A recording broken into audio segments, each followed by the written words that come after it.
Olá, boa noite, professor. Vou falar um pouco sobre os métodos utilizados no controle microbianos. Então, nós sabemos que existem dois métodos, que é o físico e o químico, onde existe várias formas a ser utilizado, como a esterilização, que é uma utilização de métodos capazes de eliminar ou destruir todas as formas de vida existente material no ambiente. Exemplo: autoclave, filtro, raio-x, forno de Pasteur e flambagem.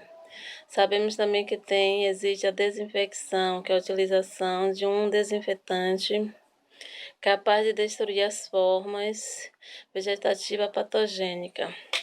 Existe também a antisepsia, que é a utilização de antisséptico capaz de destruir as formas vegetativas patogênicas.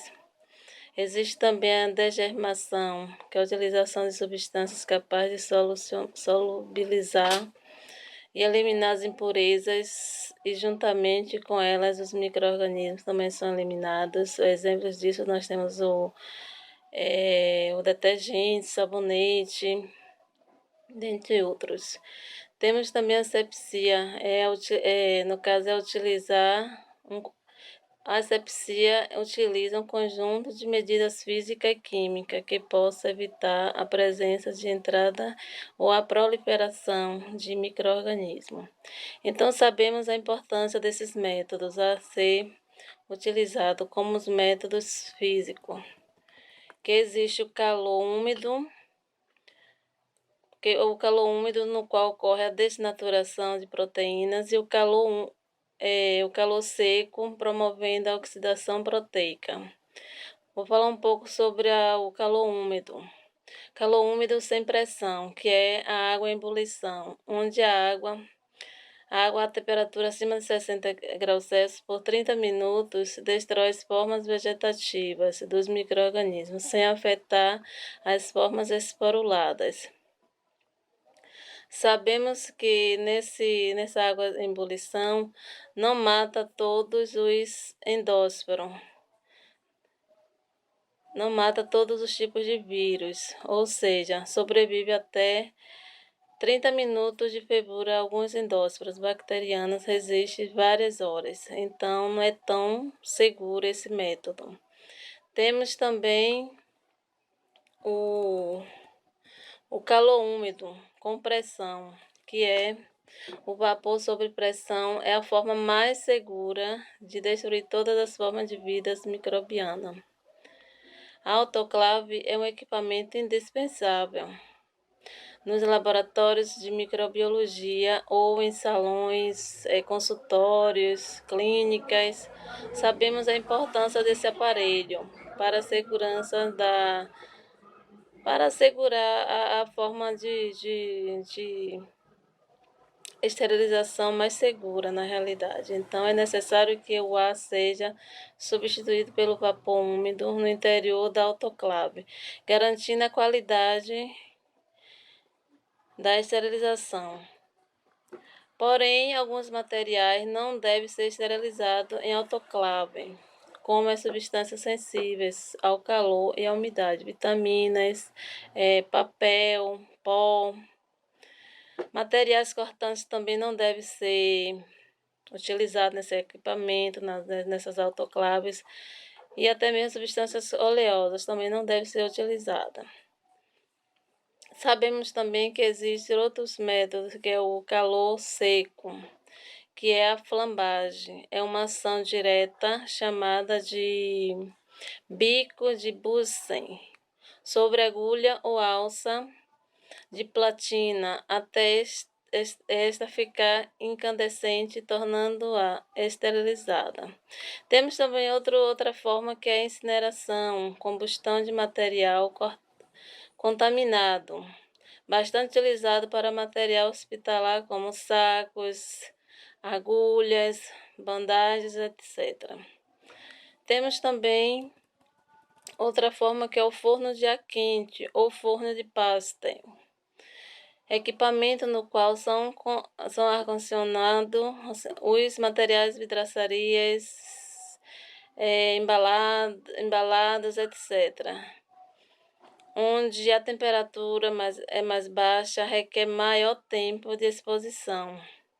O calor seco necessita de temperatura mais alta e por tempo mais prolongado que a esterilização pela autoclave, pois a propagação do calor do ar seco é mais lenta, ou seja, são aqueles forninhos que em salões, geralmente em salões de manicure eles colocam aqueles materiais lá, mas não, na realidade não esteriliza como se fosse uma máquina do tipo autoclave, que é mais segura na esterilização. Temos também outra forma que é a filtração, onde a passagem do líquido por um filtro por poros microscópicos, com capacidade de reter os micro-organismos. Os mais usados são os filtros de membrana estéreis de celulose, permanentes ou descartáveis. É necessária a utilização de compressor para criar um vácuo na sucção de líquidos através do filtro. Sabemos que alguns micoplasma menores, bactérias sem paredes, o vírus não são retidos no filtro. Entre os materiais a serem filtrados, destacam-se aqueles sensíveis ao calor. Exemplos são as vacinas, são as enzimas, os antibióticos. Existem ainda os filtros EPAs, que são os filtros onde o ar é filtrado, geralmente utilizado em salas de cirurgias e enfermarias de pacientes com queimaduras. Existe também outra forma que é a radiação. Mecanismo de ação ocorre por danos no DNA. Esse método apresenta limitações como tempo prolongado de exposição. Além disso, as radiações não ionizantes, raio-x ultravioleta, são incapazes de atravessar superfícies indicadas para ambientes limpos, livres de equipamentos. Já as radiações ionizantes, raio-x, raios gama, são penetrantes e mais eficientes. São bastante aplicados no controle microbianos de materiais e laboratórios. Materiais descartáveis, materiais cirúrgicos, dentários, seringas, etc. Sabemos que a radiação ionizante deve ser utilizada com equipamento de segurança devido aos efeitos causados no operadores despreparados. A luz ultravioleta também é cancerígena e a exposição prolongada. Então, sabemos que esses materiais deve ter um cuidado ao utilizá-los, pois o descuido pode causar danos à saúde das pessoas que labutam com ele no dia a dia. Existem também outros métodos químicos onde são menos utilizados os métodos físicos, que os métodos físicos, com os fins de esterilização, pois a sua capacidade de esterilização é limitada por seres tóxicos e altas concentrações e menor eficiência, e requer um tempo prolongado de exposição. Onde temos o álcool, o uso de antisséptico desinfetante. O modo de ação dele é a desnaturação proteica e dissolução lipídica.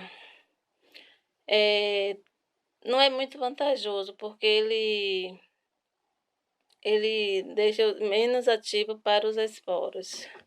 Então, na realidade, é desvantagem. Temos também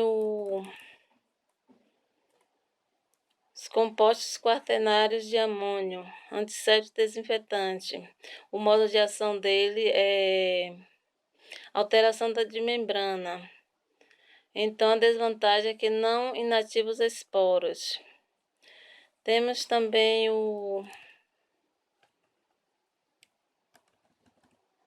Então, Temos também a desgerminação,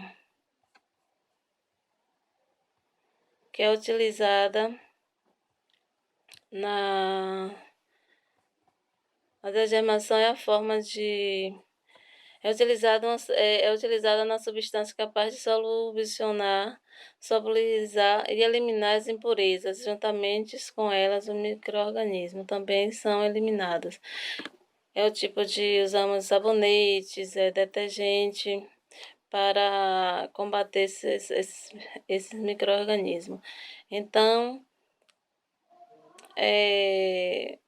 encerro por aqui. Até mais.